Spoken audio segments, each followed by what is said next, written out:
Imagine England in 1489. The long and bloody Wars of the Roses have finally ended. A new king, Henry VII, sits on the throne. He is the first of the Tudor dynasty. But, his position is not very secure. He needs to show everyone that he is the rightful and powerful ruler of England. Kings have always used symbols to project power, and Henry had a brilliant idea. He decided to create a magnificent new gold coin. This was not just any coin, it was a statement. It was a piece of propaganda you could hold in your hand, a golden message to his rivals and his subjects. This coin was to be the largest and most valuable ever seen in England. Henry VII wanted this coin to be a spectacle of royal authority. He gave it a name that left no one in any doubt about who was in charge, the sovereign. The name itself was a stroke of genius, directly linking the coin to the king, the ultimate ruler. It was struck from 23-carat gold, making it incredibly pure and valuable. Its worth was set at £1 sterling, or 20 shillings, which was a huge amount of money back then. This was not a coin for buying bread and milk at the local market. It was a coin for wealthy merchants, for nobles, and for international trade. It was designed to impress. The design of the first sovereign was all about power and majesty. On one side, known as the obverse, was a full-length portrait of Henry VII himself. He was shown seated on his throne, wearing his crown and holding the royal orb and scepter. This was very different from previous coins, which usually just showed the king's head and shoulders. This image presented Henry not just as a monarch, but as a semi-divine figure, enthroned in glory, much like a saint in a church window. It was a clear and unmistakable message. The Tudor dynasty was here to stay, and it was blessed with power and authority. On the other side, the reverse, the design continued this theme of legitimacy and strength.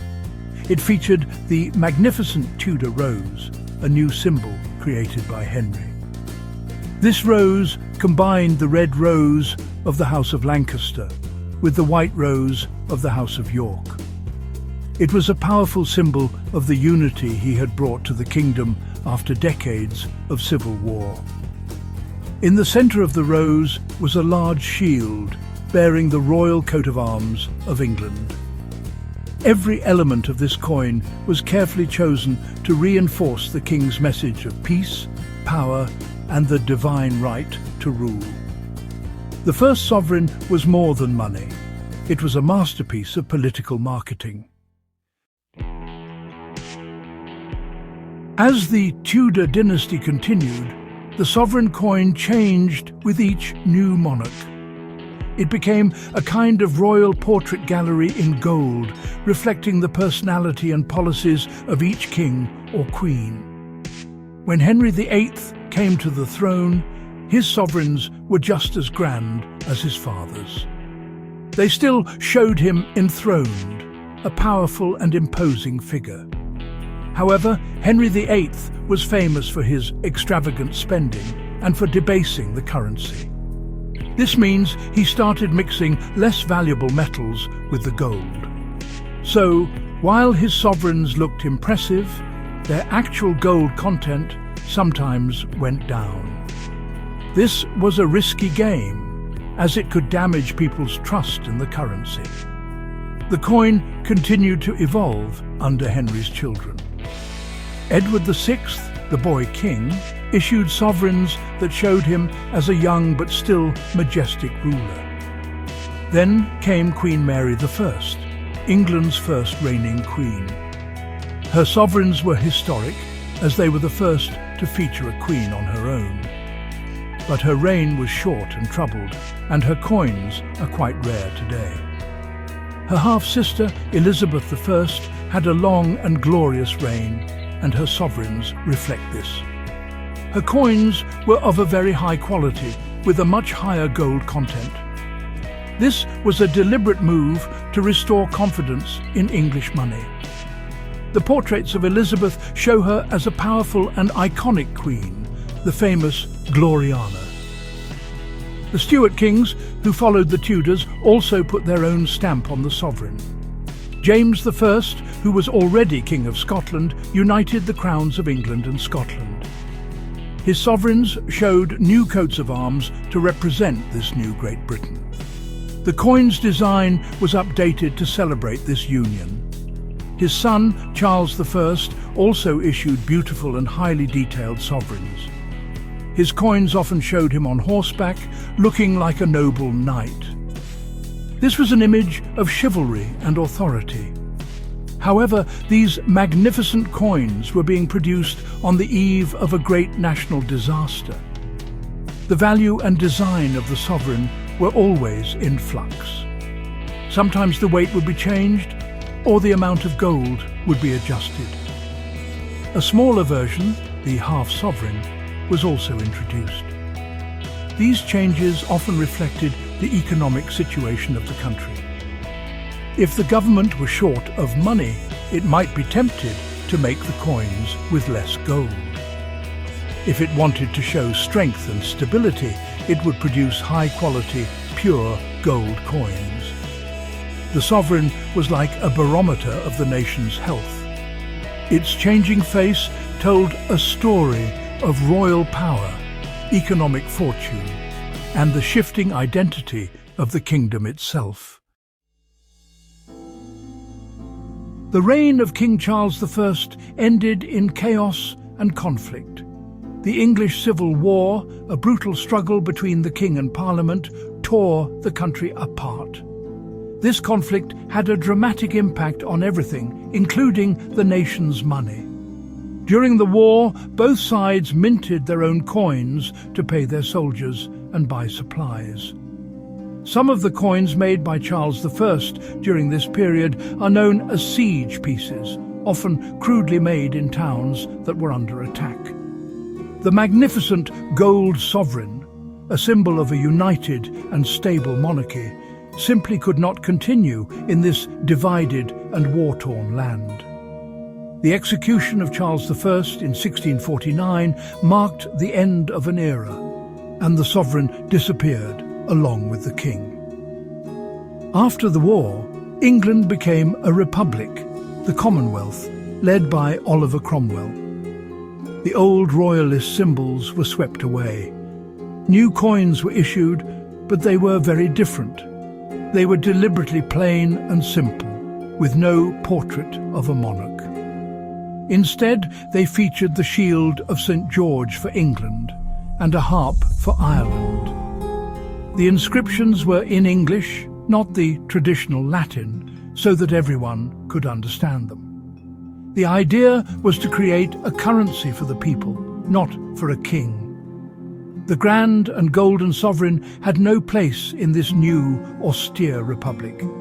It seemed as if its story had come to an end for good.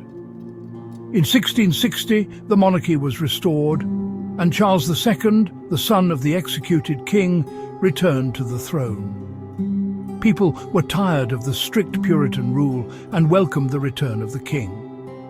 Charles II wanted to modernize the country, and that included its coinage. He was inspired by the new machine-made coins he had seen while in exile in France. In 1663, a brand new gold coin was introduced. It was beautifully made by machine, with sharp details and a milled edge to stop people from clipping off bits of the precious metal. This new coin needed a name, and it got one that reflected England's growing global reach. The gold for this new coin came from the Guinea coast of West Africa, supplied by the Royal African Company. Because of this, the coin quickly became known as the guinea. It was worth 21 shillings, just a little more than the old sovereign. The guinea was a huge success.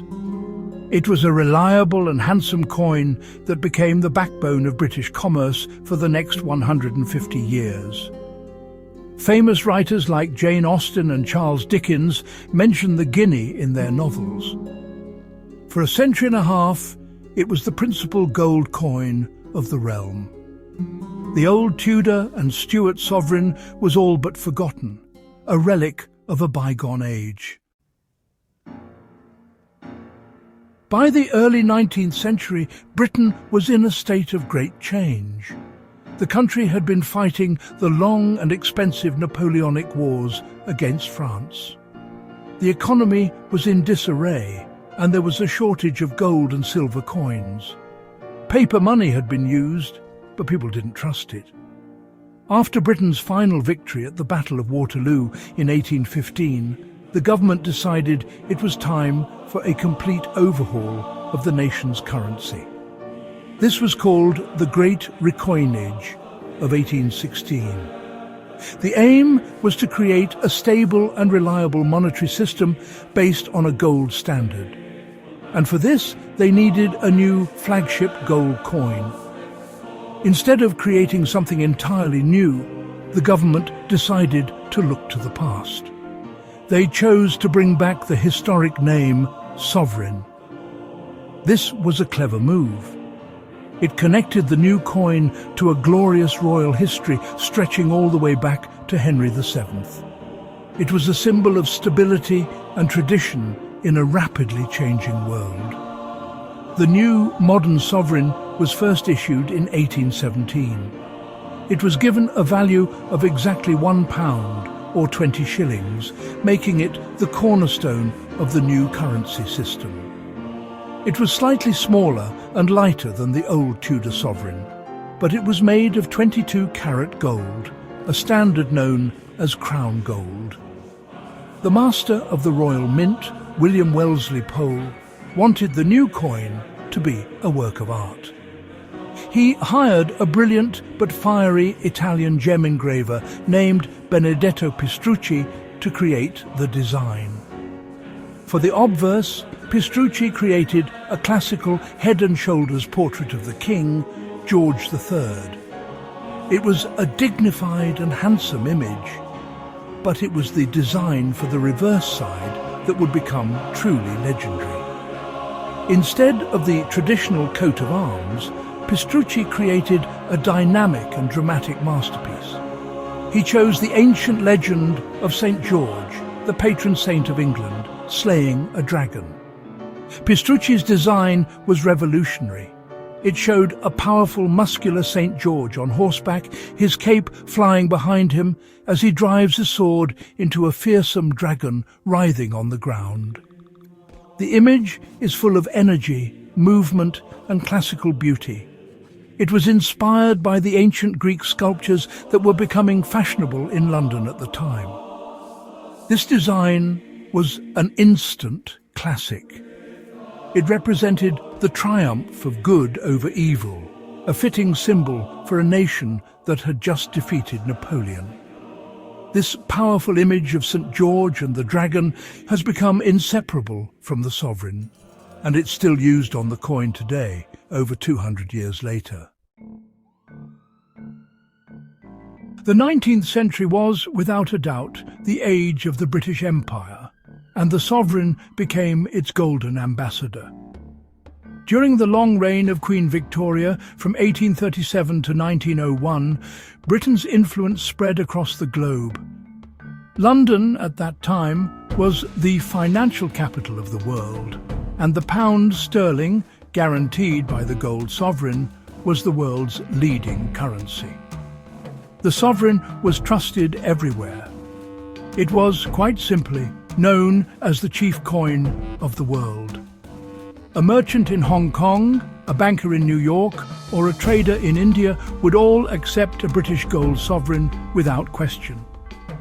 Its weight and purity were guaranteed, making it a reliable store of value.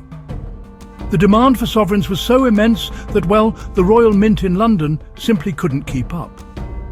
To solve this rather pressing problem, the Mint took an unprecedented step. It opened branch mints in other parts of the British Empire. The first of these opened in Sydney, Australia in 1855 to turn the gold from the Australian gold rushes into coins. Soon other branches followed in Melbourne and Perth. Later, branch mints were also established in Canada, Ottawa to be precise, South Africa in Pretoria, and India in Bombay. Each of these mints produced sovereigns that were identical in weight and purity to the London ones. You can actually tell where a sovereign was minted by looking for a tiny letter called a mint mark on the coin. For example, an S stands for Sydney, an M for Melbourne, and a P for Perth. A C means Ottawa, SA is for Pretoria, and an I is for Bombay. Sovereigns with no mint mark were made in London. Collecting sovereigns from all the different branch mints has, over time, become a popular hobby for coin enthusiasts. These little letters tell a big story, a story of a truly global currency that connected a vast and diverse empire. Millions upon millions of these golden coins were shipped around the world, financing trade and building economies. During Queen Victoria's long reign, several different portraits of her appeared on the sovereign. The first was the young head portrait, showing her as a youthful queen.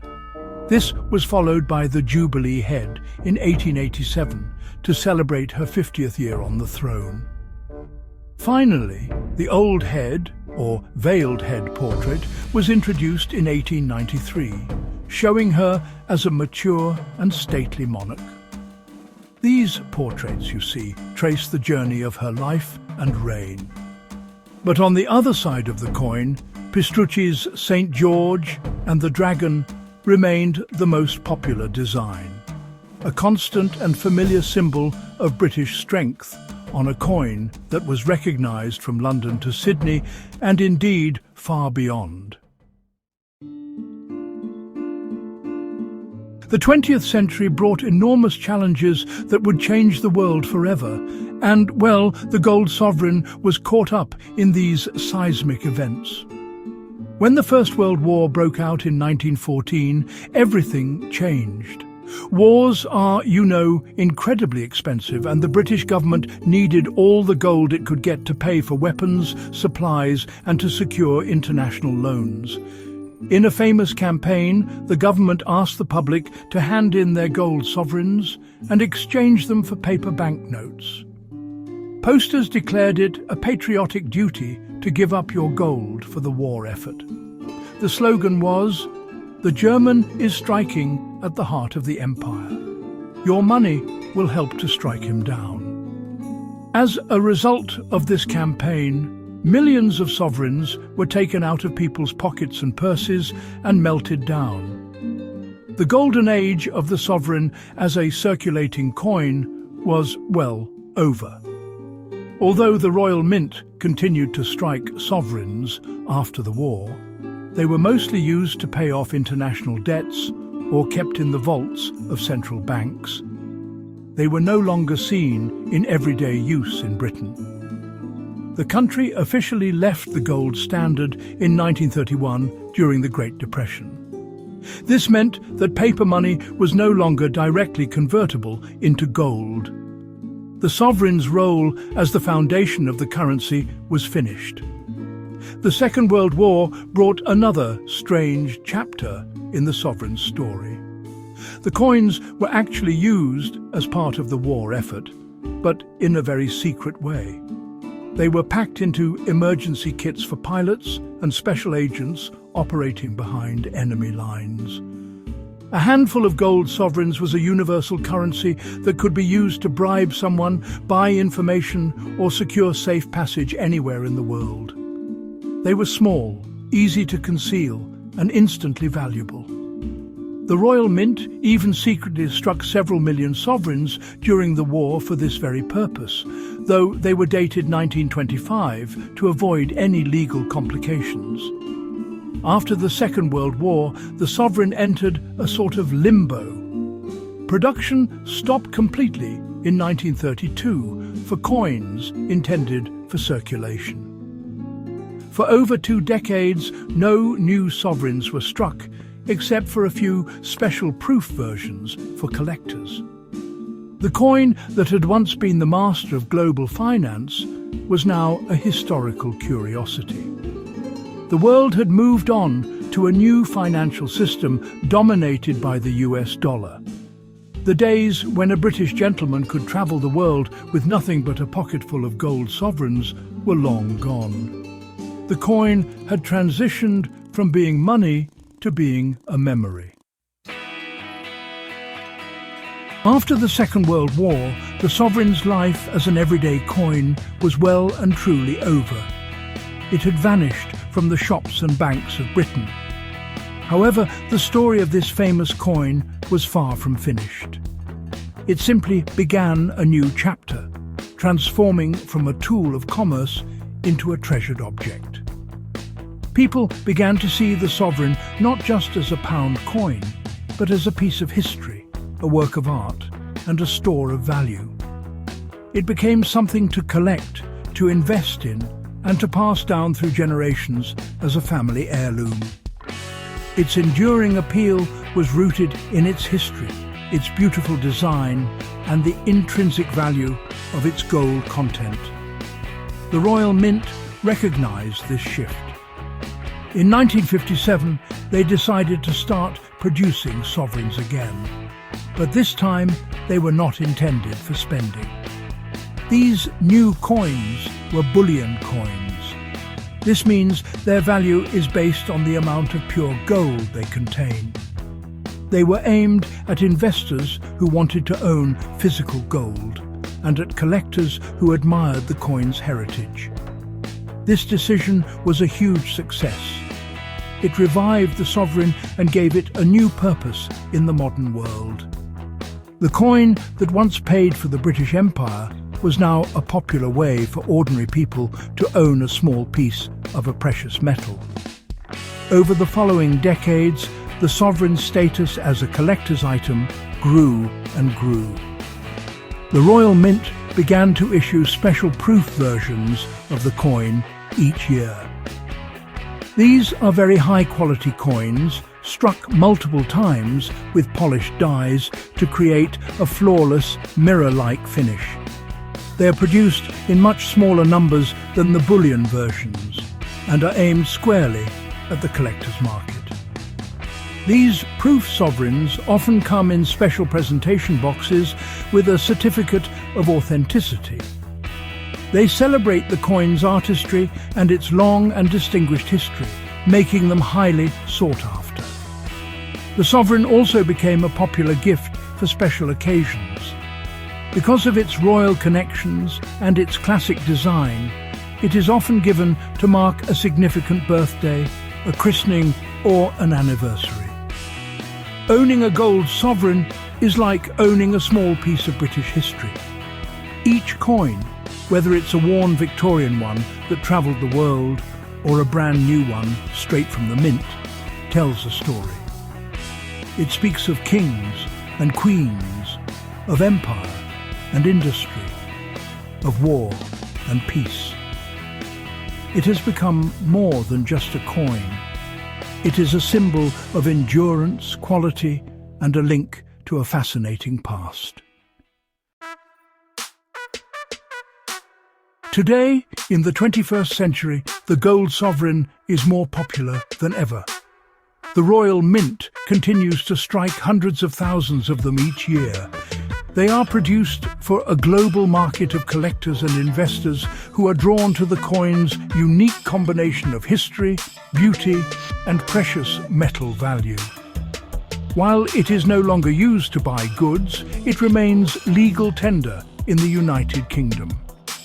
This special status means it is exempt from capital gains tax, which makes it particularly attractive to British investors who want to buy gold. The sovereign has successfully found its niche in the modern financial world. The Royal Mint has also been very clever in keeping the sovereign relevant and interesting.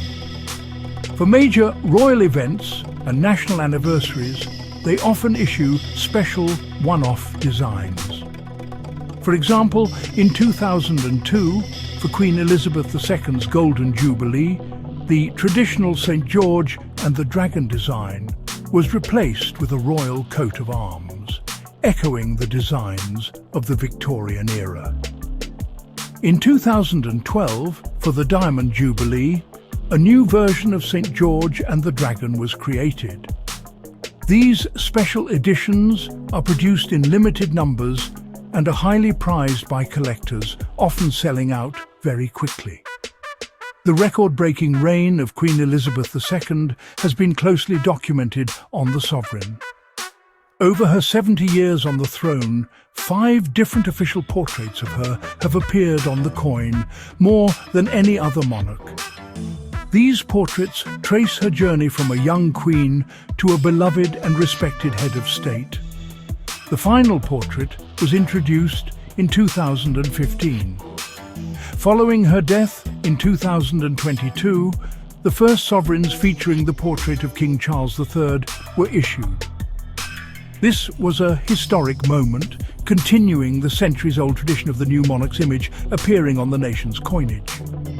The sovereign continues to be a golden chronicle of the British monarchy. The sovereign of today connects the past, present and future. It still features Benedetto Pistrucci's 200-year-old design, linking it back to the victory at Waterloo. It is struck using the latest technology at the state-of-the-art Royal Mint facility in South Wales, a symbol of modern British manufacturing. And it is bought by people all over the world who see it as a safe and reliable investment for the future. The coin's ability to adapt and find new purpose is the secret to its survival. It has weathered wars, the fall of empires, and dramatic economic changes, yet it remains a powerful and recognizable symbol. The story of the British gold sovereign is more than just the story of a coin. It is a golden thread that runs through more than 500 years of British history. It began as a bold statement of power by the first Tudor king, a piece of political theatre designed to secure a fragile throne. It was a canvas for the portraits of some of Britain's most famous monarchs, from the formidable Henry VIII and Elizabeth I to the ill-fated Charles I.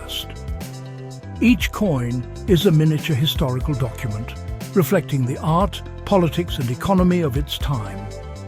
It tells a story of royal ambition, of national pride and of changing fortunes. The sovereign's journey is also a story of Britain's changing place in the world. It was interrupted by civil war and replaced by the guinea, a coin whose name spoke of the dawn of global trade and empire. When the sovereign was reborn in 1817, it came with a design, St. George and the Dragon, that symbolised a nation's triumph and self-confidence. In the Victorian era, it became the undisputed king of coins, a global currency that underpinned the vast British Empire, minted on 3 different continents. It was a symbol of reliability and trust in a world dominated by British finance and industry. The turbulent 20th century saw the sovereign retreat from the front line of commerce. It was sacrificed for the war effort, hidden in the survival kits of spies, and eventually replaced by paper money. But instead of fading into obscurity, it found a new life. It transformed from a workhorse of the economy into a cherished symbol of heritage. It became a collector's item, an investment, and a tangible link to the past. Its modern-day success shows our deep fascination with history and our enduring trust in the timeless value of gold. The sovereign's lasting significance lies in its incredible resilience. It is a survivor. It represents tradition and continuity in a world of constant change. For over 5 centuries, it has been a symbol of British identity, authority, and craftsmanship. From the majestic enthroned figure of Henry VII to the modern portrait of King Charles III, the sovereign has been a constant presence, a golden witness to the nation's story. It is not just a piece of metal. It is a piece of history you can hold in the palm of your hand. A small, shining emblem of a long and remarkable